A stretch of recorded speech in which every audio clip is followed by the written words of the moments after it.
उन्हीं दिनों ऑगस्टस कैसर की ओर से एक आज्ञा निकाली कि सारे रोमी जगत की जनगणना की जाए। यह पहली जनगणना थी। यह उन दिनों हुई थी जब सीरिया का राज्यपाल क्विरिनियुस था। सो गणना के लिए हर कोई अपने अपने नगर गया। यूसुफ भी, क्योंकि वह दाऊद के परिवार एवं वंश से था, इसलिए वह भी गलील के नासरत नगर से यहूदिया में दाऊद के नगर बैतलहम को गया। वह वहां अपनी मंगेतर मरियम के साथ, जो गर्भवती भी थी, अपना नाम लिखवाने गया था। ऐसा हुआ कि अभी जब वे वहीं थे, मरियम का बच्चा जनने का समय आ गया।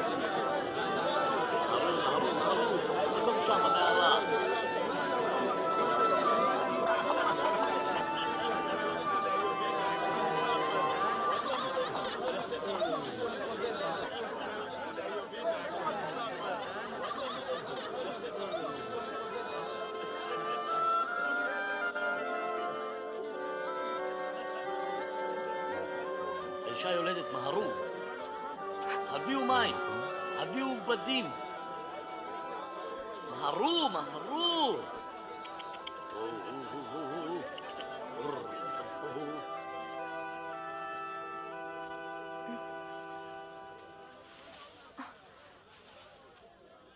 קחו את החמור. זה יעבור בשלום, מרים. אלוהים איתנו. מהרו. הביאו עוד תבן, מהרו. לאט לאט.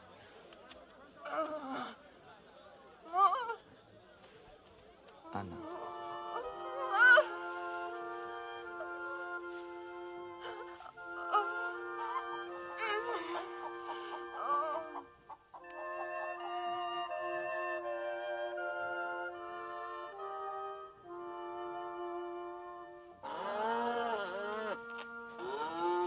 और उसने अपने पहले पुत्र को जन्म दिया, क्योंकि वहां सराय के भीतर उन लोगों के लिए कोई स्थान नहीं मिल पाया था।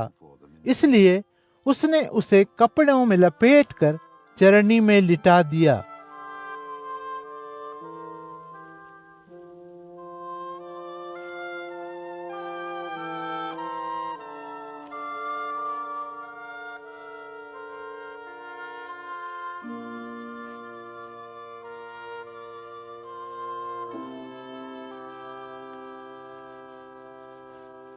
तभी वहां उस क्षेत्र में बाहर खेतों में कुछ गड़रिये थे, जो रात के समय अपनी रेवड़ों की रखवाली कर रहे थे। उसी समय प्रभु का एक स्वर्गदूत उनके सामने प्रकट हुआ और उनके चारों ओर प्रभु का तेज प्रकाशित हो उठा। वे सहम गए। तब स्वर्गदूत ने उनसे कहा, डरो मत, मैं तुम्हारे लिए अच्छा समाचार लाया हूँ, जिससे सभी लोगों को महान आनंद होगा।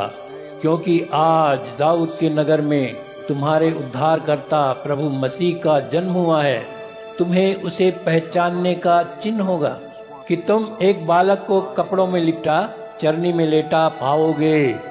उसी समय अचानक उस स्वर्गदूत के साथ बहुत से और स्वर्गदूत वहां उपस्थित हुए। वे यह कहते हुए प्रभु की स्तुति कर रहे थे, स्वर्ग में परमेश्वर की जय हो और धरती पर उन लोगों को शांति मिले जिनसे वह प्रसन्न है।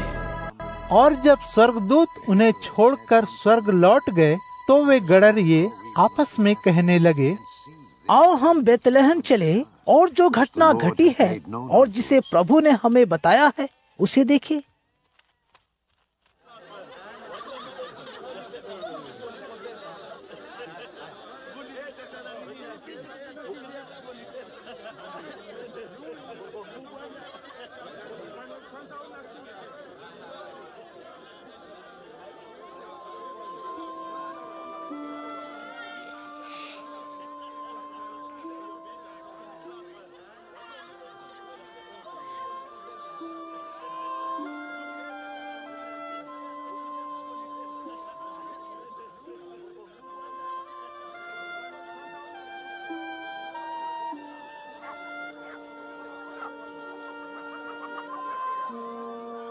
सो वे शीघ्र ही चल दिए और वहां जाकर उन्होंने मरियम और यूसुफ को पाया और देखा कि बालक चरनी में लेटा हुआ है।